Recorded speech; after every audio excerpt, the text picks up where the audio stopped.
শ্রীকৃষ্ণ চৈতন্য প্রভু জীবে দয়া করি সপার্ষদ সিংহধাম সহ অবতরী।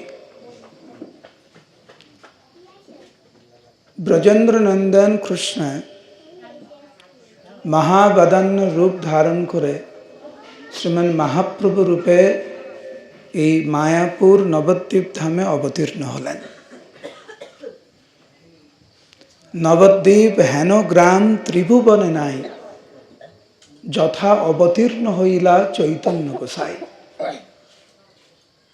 এই বিশ্ব ব্রহ্মাণ্ডের সর্বশ্রেষ্ঠতম স্থান হচ্ছে মায়াপুর নবদ্বীপ ধাম, যা হচ্ছে বৃন্দাবন থেকে অভিন্ন। কেন?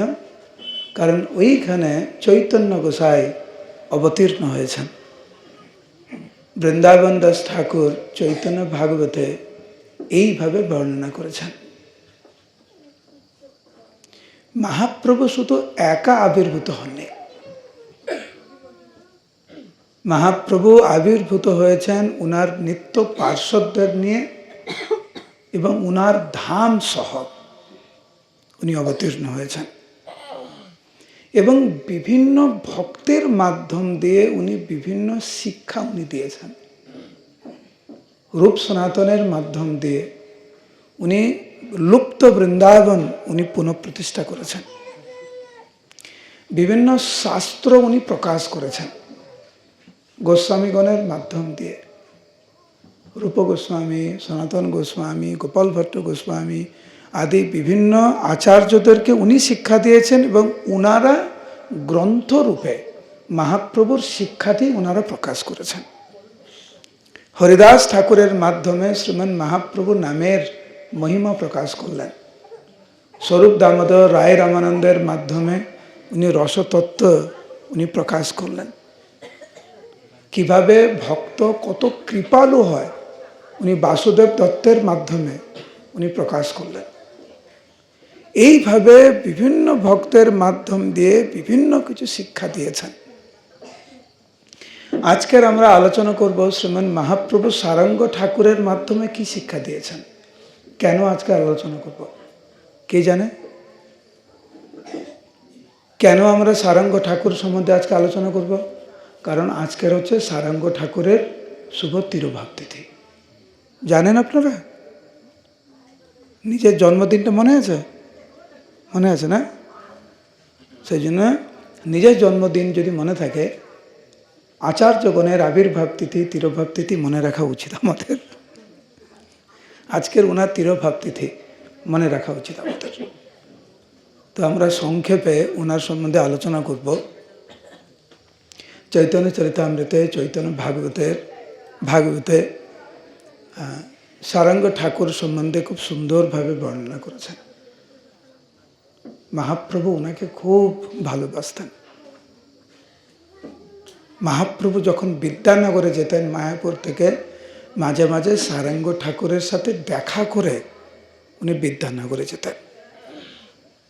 উনি কৃষ্ণ লীলায় ভগবান কৃষ্ণের অন্তরঙ্গ পার্শ্বদ নান্দিমুখী ছিলেন সারঙ্গ ঠাকুর। এবং শাস্ত্র অনুযায়ী সারঙ্গ ঠাকুর প্রত্যেক দিন 64 মালা জপ করতেন। কৃষ্ণের পরম ভক্ত ছিলেন, মহাপ্রভুর অত্যন্ত প্রিয় ছিলেন সারঙ্গ ঠাকুর।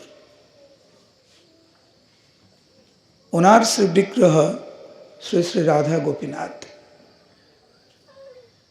প্রাণ দিয়ে ভালোবাসতেন সারঙ্গ ঠাকুর। গোপীনাথ ছাড়া, মহাপ্রভু ছাড়া সারঙ্গ ঠাকুর কিচ্ছু জানে না, পূর্ণরূপে সমর্পিত। মহাপ্রভু কত ভালোবাসতেন সারঙ্গ ঠাকুরকে তার জ্বলন্ত দৃষ্টান্ত হচ্ছে একটি বকুল গাছের নিচে সারঙ্গ ঠাকুর প্রত্যেক দিন 64 মালা জপ করতেন। এবং সেই গাছটি বয়সজনিত কারণে আস্তে আস্তে শুকিয়ে যাচ্ছে। তো মহাপ্রভু একদিন এসে সারঙ্গ ঠাকুরকে বলছে, গোসাই এই গাছটি তো শুকিয়ে যাচ্ছে, মরে যাচ্ছে, তুমি কি করবে? সারঙ্গ ঠাকুর বলছেন, আমি কি করব, আমার কিছু তো করার নেই। গাছের চলে যাওয়ার সময় হয়েছে, উনি চলে যাবেন। প্রভু, আপনি আমাকে জিজ্ঞাসা করছেন আমি কি করব, আমার তো কিছু করার নেই। মহাপ্রভু বলেন, না, তুমি তো এই গাছের তলায় বসে হরিনাম করো, তোমার তো অশুদ্ধ হবে। সারঙ্গ ঠাকুর বললেন, প্রভু, আমার অসুবিধা সুবিধার ভার ওটা তো আমার না, আমি আপনার চরণ কমলে পূর্ণরূপে সমর্পিত, এটা ছাড়া আমার আর কোনো বক্তব্য নাই।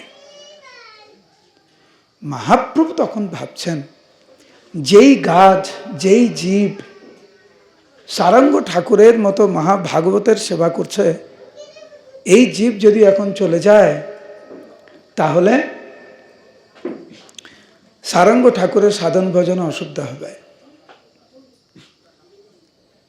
সেই জন্য প্রায় মৃত অবস্থা বকুল বৃক্ষ, সেই বৃক্ষকে মহাপ্রভু আলিঙ্গন করেছিলেন এবং সেই আলিঙ্গন পেয়ে সেই বকুল বৃক্ষ যেন নতুন জীবন পেয়ে গেছে। এবং দেখবেন ওই বকুল গাছের মাঝখানে পুরোটাই ফাঁপা। সারঙ্গ ঠাকুরের সময় থেকেই ওটা ফাঁপা চলে যাচ্ছিল তো, কিন্তু মহাপ্রভুর স্পর্শ পেয়ে, মহাপ্রভুর আলিঙ্গন পেয়ে ভিতরে যদিও ফাঁপা, এখনো যদি যান মামগাছিতে মদদ্রুম দ্বীপে, দেখবেন সেই গাছটি মনে যেন একদম নবযৌবন, সবসময় একদম নতুন পাতা, কিন্তু ভিতরটা পুরো ফাঁপা। মহাপ্রভু কেন এই অলৌকিক লীলা করলেন? ভক্তকে সেবা করার জন্য। ভক্ত যেরকম ভগবানকে সেবা করার জন্য সবসময় উন্মুখ হয়ে থাকে, ভগবানও ভক্তকে সেবা করার জন্য সবসময় উন্মুখ হয়ে থাকে। সেই জন্য ভক্তকে নিন্দা করতে নাই, গুরুবর্গকে নিন্দা করতে নাই। যারা তাদের প্রাণ দিয়ে ভগবানের দিব্য নাম প্রকাশ করছে, প্রচার করছে, যারা মহাপ্রভুর আপনজন, তাদেরকে নিন্দা করে আমরা নরকের দরজা কেন খুলে দেব? তোমার হৃদয়ে সদা গোবিন্দ বিশ্রাম, গোবিন্দ কহেন মম বৈষ্ণব পরাণ। যারা প্রভুপাদের কৃপায় সিক্ত হয়েছেন, যারা প্রভুপাদের নির্দেশকে জীবনে ধারণ করে গীতার বাণী, ভাগবতের বাণী, মহাপ্রভুর বাণী প্রচার করছেন, তাদেরকে নিন্দা করে আমরা জীবনে ধ্বংস কেন টেনে নিয়ে আসছি? ওনারা কি সেবা করেছেন, আমরা কি সেবা করছি? একটু ভেবে দেখবেন একবার। বৃন্দাবন দাস ঠাকুর বর্ণনা করেছেন চৈতন্য ভাগবতে, মহাপ্রভুর আবির্ভাবের অন্যতম কারণ হচ্ছে বৈষ্ণব সেবা প্রকাশ করা। আমরা তো গাই, শ্রী রাধয়া প্রণয় মহিমা কীর্তৃশোভনৈবা, যদি গৌর না হইত তবে কি হইত, কেমনে ধরিতাম দে রাধার মহিমা প্রেম রসসীমা জগতে জানাত কে। যে মহাপ্রভু যদি আবির্ভূত না হতেন, শ্রীমতী রাধারানীর মহিমা কে প্রকাশ করত? এটা যেরকম ঠিক, বৃন্দাবন দাস ঠাকুর কিন্তু প্রকাশ করেছেন মহাপ্রভুর অন্যতম কারণ হচ্ছে বৈষ্ণব সেবা, বৈষ্ণব প্রকাশ, বৈষ্ণব প্রশংসা করার যে মহিমা। কেন? ছাড়িয়া বৈষ্ণব সেবা নিস্তার পেয়েছে কেবা। তো মহাপ্রভুর আবির্ভাবের অন্যতম কারণ শাস্ত্রের এই যে বর্ণনা, তো ছাড়িয়া বৈষ্ণব সেবা নিস্তার পেয়েছে কেবা, সেটাকে স্থাপন করা। তো মহাপ্রভু কত ভালোবাসতেন সারঙ্গ ঠাকুরকে, তো ওনার জন্য গাছকে নতুন প্রাণ দিলেন। একই সিদ্ধ বকুলে মহাপ্রভু জগন্নাথের দন্তমাঞ্জন নিয়ে মাটিতে পুঁতে দিলেন, তৎক্ষণাৎ সেটি বকুল বৃক্ষে পূর্ণ রূপ ধারণ করল। এখনো সেই বকুল বৃক্ষ আছে। আমরা বলি জগন্নাথপুরীতে ওটা হচ্ছে সিদ্ধ বকুল, আর মায়াপুরে সিদ্ধ বকুল কোথায়? মামগাছিতে সারঙ্গ ঠাকুরের। মহাপ্রভু দেখছেন যে ধীরে ধীরে সারঙ্গ ঠাকুরের বয়স হচ্ছে। একদিন মহাপ্রভু আসলেন সারঙ্গ ঠাকুরের কাছে, এসে বললেন, তোমার তো বয়স হচ্ছে, তুমি চলে গেলে তোমার বিগ্রহ কে সেবা করবে? সেই জন্য আমার মনে হয় তোমার দীক্ষা দেওয়া উচিত। সারঙ্গ ঠাকুর বলছে, আমি দীক্ষা দেব না, কারণ এই দীক্ষার ব্যাপারটা অনেক জটিল। তুমি যে আমাকে কোন ফাঁদে আমাকে ফেলে দিচ্ছ, এখন কে উপযুক্ত শিষ্য কে উপযুক্ত শিষ্য না, এটা আমি কি করে বিচার করব? মহাপ্রভু বললেন, তুমি এত ভালো ভক্ত, তুমি যাকে দীক্ষা দেবে সে স্বাভাবিকভাবে উপযুক্ত হবে, তুমি দীক্ষা দাও। তো এই কথাটি মহাপ্রভু প্রায় বলতেন সারঙ্গ ঠাকুরকে। একদিন মহাপ্রভু এসে সারঙ্গ ঠাকুরকে বলে যে, আমার মনে হয় তোমার দীক্ষা দেওয়া উচিত। তুমি কেন চিন্তা করছো কে উপযুক্ত কে উপযুক্ত না? আমি তো বলছি যে তুমি যাকে দীক্ষা দেবে সেই উপযুক্ত হবে। সারঙ্গ ঠাকুর তখন ভাবছেন যে ভগবান যদি দায়িত্ব নিয়ে থাকে, আমি কেন তো ভাবছি, আমার তো ভাবা উচিত না। তখন উনি বলছেন, হে প্রভু, যদি আপনি আমাকে আদেশ করেছেন, আমি একজন শিষ্য নেব। কালকের সকালে আমার যার সাথে দেখা হবে প্রথম, তাকে আমি দীক্ষা দেব। যদি আপনি দায়িত্ব নিয়েছেন, ও উপযুক্ত, আমার এত কিসের চিন্তা? কালকে আমার যার সাথে দেখা হবে আমি তাকেই দীক্ষা দেবো। মহাপ্রভু বলেন, খুব ভালো, ঠিক আছে। সারঙ্গ ঠাকুরের বাড়ির পাশেই গঙ্গা, এখনো গঙ্গা আছে, কিন্তু গঙ্গা এখন ওনার পথ পাল্টে দিয়েছে, কিন্তু গঙ্গা যে ছিল এখনো জল আছে। আমার মনে আছে ছোটোবেলায় আমি যখন মায়াপুরে আসি, আমরা কিন্তু নৌকায় করেই মায়াপুর থেকে মামগাছি আসতাম। এখন আর আসা যায় না, এখন গাড়ি করে ঘুরে ঘুরে ঘুরে ঘুরে আসতে হয়। তো সকালবেলা ভোরবেলা সারঙ্গ ঠাকুর উঠেছে, গঙ্গায় গিয়েছেন। গঙ্গায় গিয়ে উনি ডুব দিয়েছেন। যেই গঙ্গায় ডুব দিয়েছেন, দাঁড়িয়েছেন, ডুব দেওয়ার পরে দেখছে একটি মৃতদেহ ভাসতে ভাসতে ভাসতে ভাসতে উনার গায়ে লেগেছে। আর দেখছেন সেই যার মৃতদেহ একদম ছোট্ট, মানে 6-7 বছর, মস্তক মুন্ডন, নতুন পৈতা, গলায় কণ্ঠী মালা। তখন ওনার মনে হলো, হে কৃষ্ণ, আমি তো মহাপ্রভুকে বলেছি যাকে আগে দেখব তাকেই দীক্ষা দেব, কিন্তু এ তো মৃতদেহ। তারপরে উনি ভাবছেন যে কে মৃত আর কে জীবিত, এটা নিয়ে আমি কেন ভাববো? আমি ভগবানকে বলেছি যাকে দেখা হবে তাকেই দীক্ষা দেব। আমি তো বলিনি যে মৃতকে দীক্ষা দেব না, জীবিতকে দীক্ষা দেব, এরকম তো আমি ভাবিনি। আমি যেহেতু মহাপ্রভুকে কথা দিয়েছি, আমি একেই দীক্ষা দেব, মৃতদেহ কিন্তু। তো কানে কৃষ্ণ মন্ত্র উনি দিলেন। যেই মুহূর্তে সারঙ্গ ঠাকুর সেই মৃত শিশুকে, বাচ্চাকে কৃষ্ণ মন্ত্র দিলেন, মহাপ্রভুর ইচ্ছায় এবং সারঙ্গ ঠাকুরের অলৌকিক আধ্যাত্মিক শক্তিতে সেই বালক নতুন করে প্রাণ ফিরে পেল। নিতাই গৌর প্রেমানন্দে। এবং যেই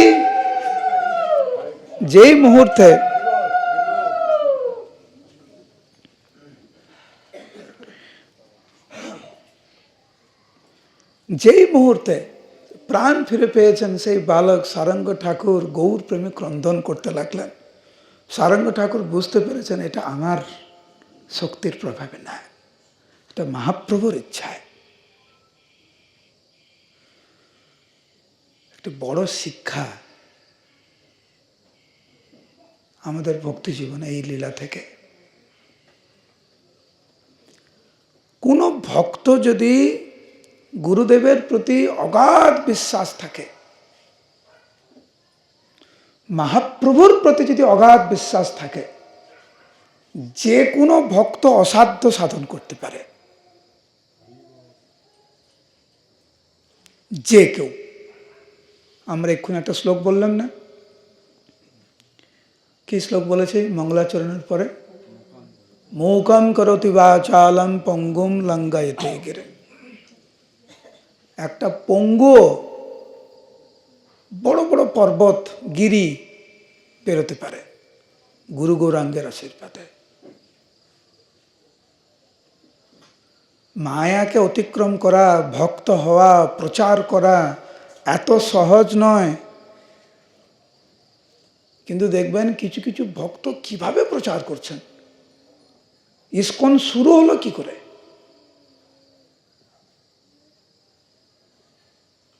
পুরো বিদেশি সংস্কৃতি, কৃষ্ণকে চিনত না, কৃষ্ণ নাম চিনত না, আজকে তারা হচ্ছে সারা বিশ্বতে কৃষ্ণ নাম প্রচার করে বেড়াচ্ছে। কি করে সম্ভব?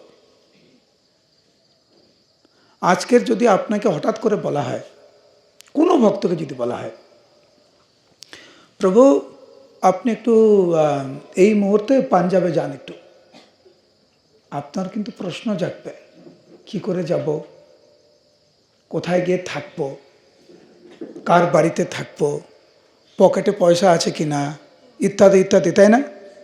এই প্রশ্ন আসবে। কিন্তু ইসকন শুরু হয়েছে এই সমস্ত প্রশ্ন দিয়ে না। প্রভুপাদ শুধু বলেছেন, আমার পরমারাধ্য গুরুদেব শ্রী শ্রীমৎ জয়প্রতাপ স্বামী গুরু মহারাজ, ওনাকে প্রভুপাদ শুধু বলেছেন তুমি ভারতবর্ষে যাও। সঙ্গে সঙ্গে উনি বললেন হ্যাঁ প্রভুপাদ আমি যাব। কখনো জিজ্ঞাসা করেনি কিভাবে যাব, কে টাকা দেবে, কোথায় থাকবো ইত্যাদি, কোনো প্রশ্ন নেই। তমাল কৃষ্ণ মহারাজকে প্রভুপাদ বলেন তুমি চায়নাতে যাও। একজন ভক্তকে বলছেন তুমি পাকিস্তানে যাও। শ্যামসুন্দর প্রভু, মুকুন্দ প্রভুকে বললেন প্রভুপাদ তোমরা লন্ডনে যাও। উনারা বলেন গুরু মহারাজকে জিজ্ঞাসা করবেন উনি কিভাবে ভারতবর্ষে এসে। অলৌকিক সব কথা। কিভাবে কিভাবে ওনারা এখানে এসেছেন, প্রচার করেছেন, আর তাদের জন্যই আজকে প্রভুপাদের আশীর্বাদে সারা বিশ্বে প্রচার হচ্ছে। কি করে? যস্য দেবে পরাভক্তির যথা দেবে তথা গুরু তস্যৈতে কথিতা হ্যর্থ প্রকাশন্তে মহাত্মনা। গুরুদেবের প্রতি এবং ভগবানের প্রতি যাদের অগাধ বিশ্বাস, তারা অসাধ্য সাধন করতে পারে। প্রকাশন্তে মহাত্মনা।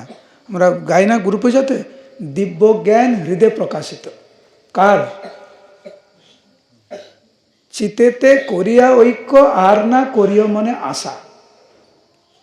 পূর্ণরূপে গুরুদেবের আদেশ যারা পালন করে তারা অসাধ্য সাধন করতে পারে। সারঙ্গ ঠাকুর তার জ্বলন্ত দৃষ্টান্ত। মহাপ্রভুর উপরে পূর্ণ বিশ্বাস। আমি তো বলিনি যে আমি মৃতকে দীক্ষা দেব না। আমি বলেছি কালকে সকালে যার সাথে দেখা হবে তাকেই দীক্ষা দেব। দীক্ষা দিলে মৃত বালক জীবিত হয়ে গেল। ওনার নাম রাখলেন চৈতন্য।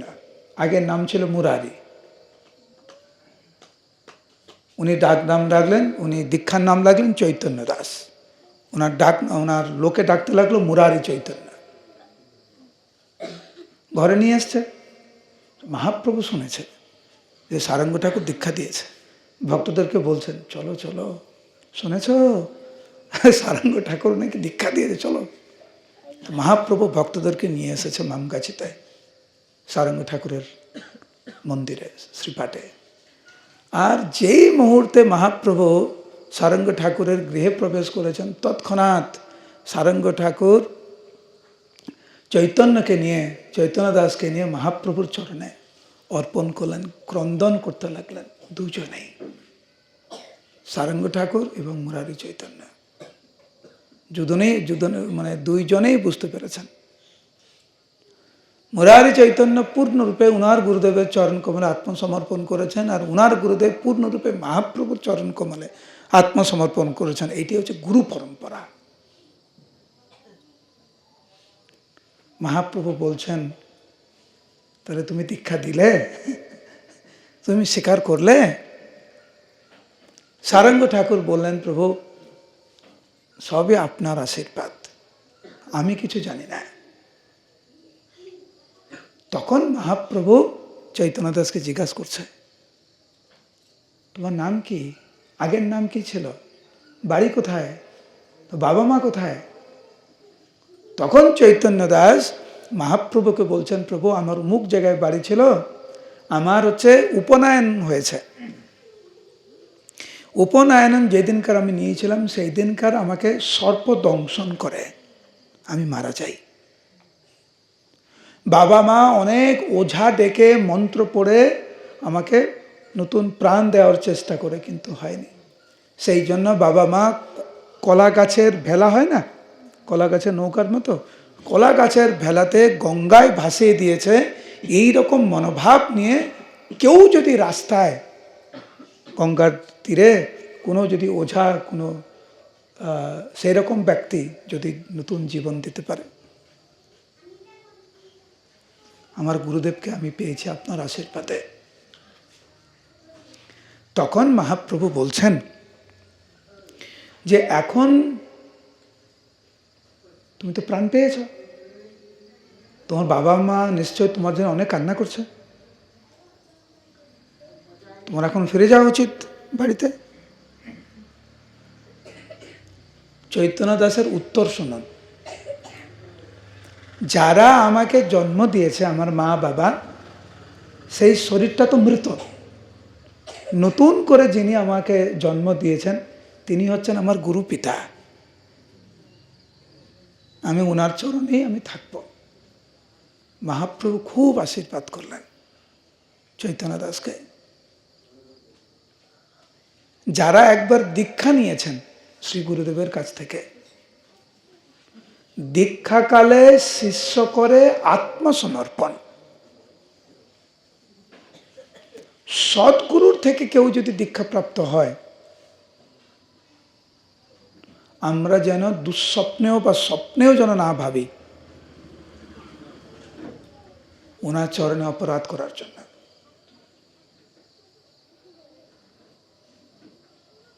সাক্ষাৎ ভগবানের প্রতিনিধি।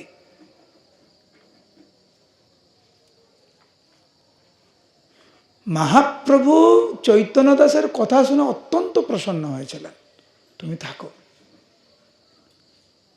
তারপরে মহাপ্রভু চলে গেলেন।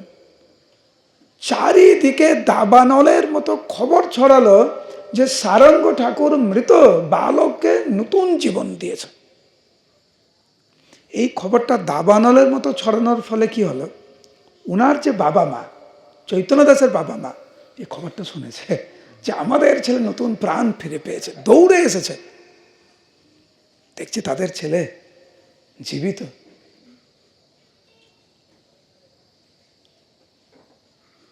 কান্না করছে বাবা মা তার ছেলের সামনে, ফিরে আয় তুই।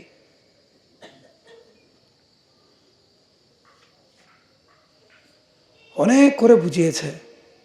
চৈতন্য দাস বলে, তোমরা আমাকে জন্ম দিয়েছ, কিন্তু যাকে জন্ম দিয়েছ, যে শরীরটাকে জন্ম দিয়েছ, সে তো মৃত। এখন মহাপ্রভুর আশীর্বাদে আমি গুরুদেবকে পেয়েছি, গুরুদেবের তত্ত্বাবধানে থেকে আমি এখানেই সেবা করব। মুরারি চৈতন্য প্রভুর লীলা আমাদের বোধগম্য নয়। যেভাবে বৃন্দাবন দাস ঠাকুর এখানে প্রকাশ করেছেন, লিখেছেন, বাহ্য নাই চৈতন্য দাসের শরীরে, বাহ্য কোনো জ্ঞান নাই। কেন? তখনকার দিনে তো বাঘ টাইগার থাকতো মায়াপুরে। টাইগার, গঙ্গাতে কুমির, চৈতন্য ভাগবতের বর্ণনাতে পাওয়া যায়। আর মামগাছিতে এখনো যদি যান দেখবেন পুরো অনেক জঙ্গল এখনো, 500 বছর পরে। তাহলে মহাপ্রভুর সময় কেমন ছিল? আপনারা যদি বাঘ দেখেন কি বলবেন? হরে কৃষ্ণ প্রভু, হরে কৃষ্ণ বাঘ মাতাজি, কি বলবেন? চৈতন্য দাস যখন বাঘ আসতো কাছে, তুই এদিকে আয়, বাঘকে বলতো, আর বাঘ আসতো, বাঘের উপরে চড়ে চৈতন্য দাস বাঘকে বলতো আমাকে এখান থেকে ওখানে নিয়ে যা, আর বাঘ তার কথা শুনতো। এটা হচ্ছে চৈতন্য দাসের মহিমা। এখানে বর্ণনা করা হয়েছে যে কুবুলম্ফ দিয়া উঠে বাঘের উপরে, এটা আমার বানানো গল্প না, চৈতন্য ভাগবতের কথা। কখনো বাঘকে এক চড় মারতেন, কখনো বাঘের উপরে গিয়ে বসতেন, কখনো বলতেন এই তুই এখান থেকে যা, বাঘ সব কথা শুনত। কৃষ্ণের প্রসাদে ব্যাঘ্র লঙ্ঘিতে না পারে। কৃষ্ণের কৃপায় আবার মাঝে মাঝে চৈতন্য দাস কৃষ্ণকে যে ভোগ লাগাতো না, গোপীনাথকে যে ভোগ লাগাতো, ওই প্রসাদ দিত বাঘকে, এই তুই খা, এটা খেত। তারপরে এখানে বর্ণনা করা হয়েছে মহা অজগর সর্প লইলেন কোলে। অজগর সাপ আছে না, বিরাট বিরাট সাপ, কোলে নিয়ে বসতো, জপ করতো। আমার একটা সাপের কথা মনে পড়লো এখন। আমার জন্মদাতা পিতা আমার থেকে অনেক সিনিয়র ভক্ত। আমার যখন ব্রাহ্মণ দীক্ষা হয়নি তখন বাবার ব্রাহ্মণ দীক্ষা হয়ে গেছে, অনেক পুরনো ভক্ত। তো একদিন বাবা ক্লাস দিচ্ছে কাকদ্বীপে একটি মন্দিরে, গ্রাম্য পরিবেশ, তো ক্লাস দিচ্ছে। ক্লাস দিতে দিতে উনি শেখাচ্ছে আর কি করে ভগবানের উপর নির্ভরশীল হতে হয়। ওই ক্লাস দেওয়ার সময় একটি সাপ একদম বাবার কোলে উঠে একদম এরকম করে করে যাচ্ছে কোল দিয়ে, আর বাবা ভগবানের কাছে প্রার্থনা করছে, হে প্রভু আমাকে বাঁচিয়ে দাও এইবারে, আমি তো সবাইকে বলছি ভগবানের উপর নির্ভরশীল, এখন যদি কিছু হয়ে যায়, আমি যদি এখন চিৎকার করে উঠি তাহলে কি হবে, প্রভু আমাকে বাঁচা, আমাকে বাঁচা। তো বাবা বলছে আমি তো ভগবানের কাছে খুব প্রার্থনা করছিলাম, তো দেখলাম সাপটা এইভাবে এইভাবে এইভাবে আমার উপর দিয়ে চলেই গেল, কিছু করলো না। আর কিরকম ভক্ত ছিলেন চৈতন্য দাস। তারপরে দেখুন যে ব্যাঘ্রের সহিত খেলেন নির্ভয়ে, হেন কৃপা করে অবধূত মহাশয়। মহাপ্রভুর বিশেষ আশীর্বাদ, নিত্যানন্দ প্রভুর বিশেষ আশীর্বাদ, সারঙ্গ ঠাকুরের বিশেষ আশীর্বাদ।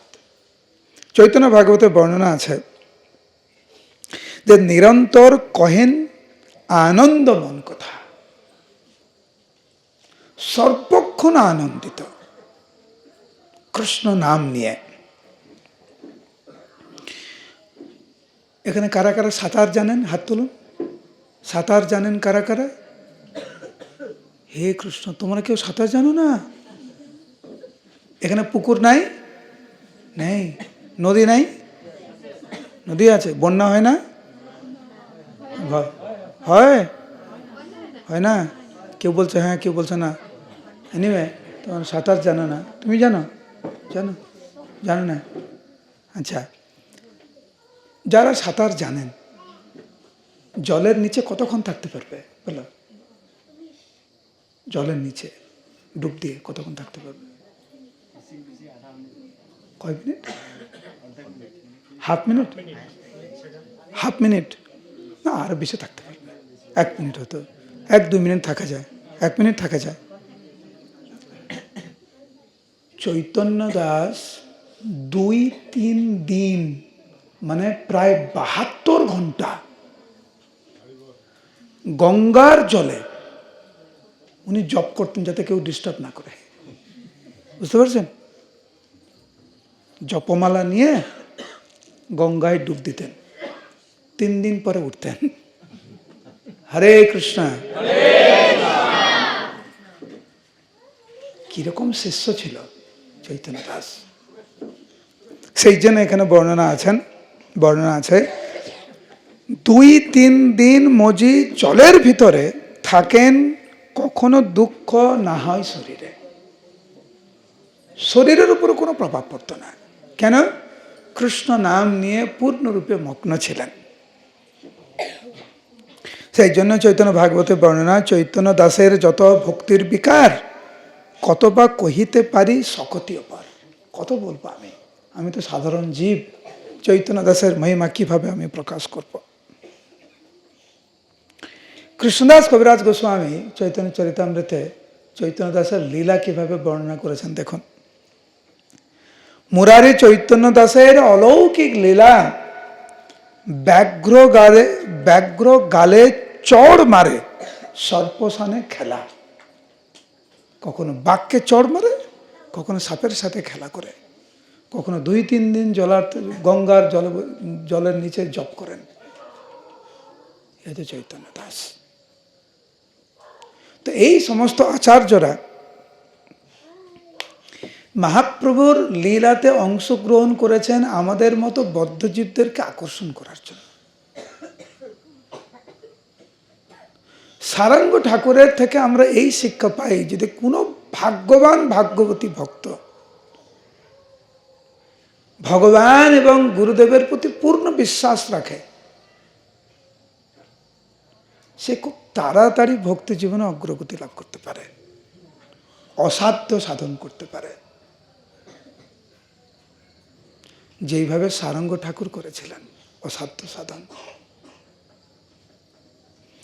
বিশেষ কৃপা না হলে ভগবত ভক্তিতে এগোনো যায় না।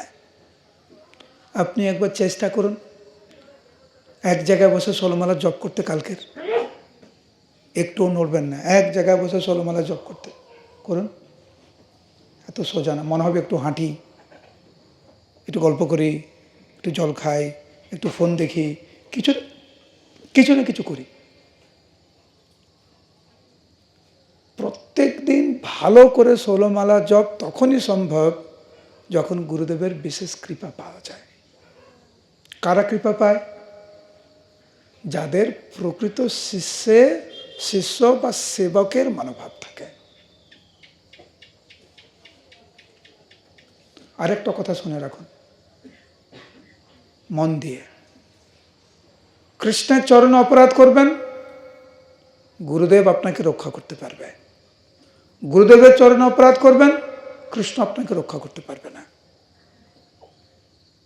তার জ্বলন্ত দৃষ্টান্ত হচ্ছে অম্বরীশ মহারাজ এবং দুর্বাসা মুনির কাহিনী।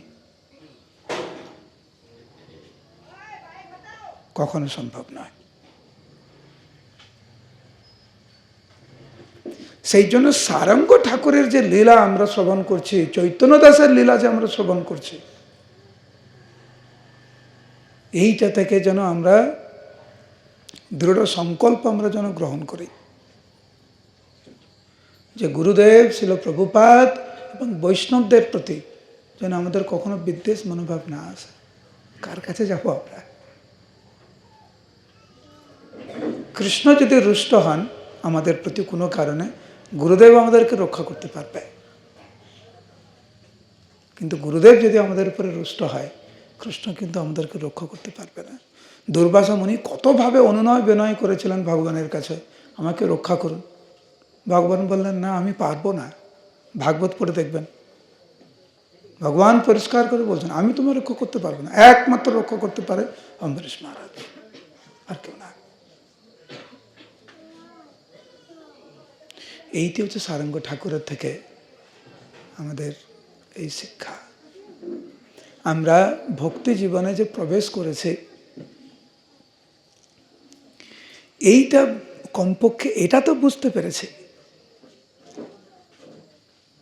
যে আমাদের ভালো হরিনাম নির্ভর করে আমাদের সাধুদের প্রতি, ভক্তদের প্রতি মনোভাবের উপরে। দেখবেন সবার সাথে ভালো ব্যবহার করবেন, জপে ভালো করে মন বসবে। ভক্তদের সাথে খারাপ ব্যবহার করবেন, জপতে মন বসবে না। সম্ভব নয়। ভক্তি জীবন মানে হচ্ছে সম্পর্ক। কি বললাম আপনারা বলুন? বলে গেলে? আবার বলছি, ভক্তি জীবন মানে হচ্ছে সম্পর্ক। বলুন আরেকবার।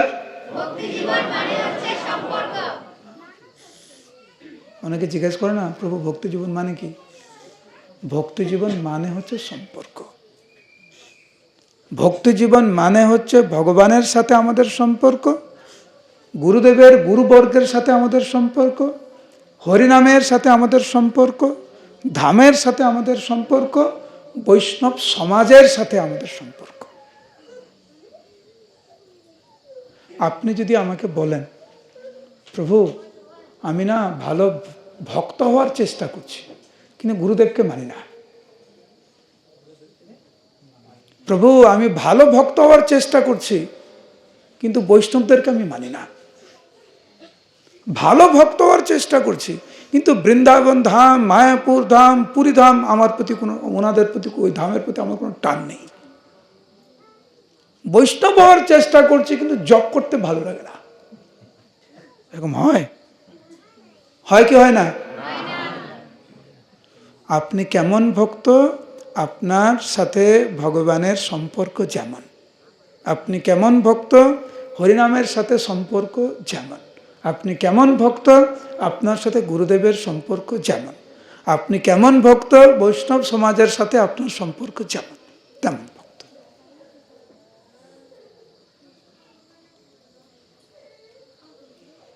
এবারে আমাদেরকে ঠিক করতে হবে কেমন ভক্ত। যেরকম ভক্ত আমরা, সেখান থেকে ধীরে ধীরে কিভাবে আমরা এগোবো সেই ব্যাপারে আমাদের একটু নজর দিতে হবে। বলুন হরে কৃষ্ণ। বোঝা গেছে কি বলছে? তো আমরা এখন সবাই এককভাবে এবং সমষ্টিগতভাবে আমরা চেষ্টা করব একে অপরকে সাহায্য করে প্রভুপাদের শিক্ষাকে সামনে রেখে, ওনার শিক্ষার উপরে ভিত্তি করে আমরা ভক্তি জীবনে যাতে আমরা এগিয়ে যেতে পারি। হরে কৃষ্ণ কৃষ্ণ কৃষ্ণ হরে হরে, হরে রাম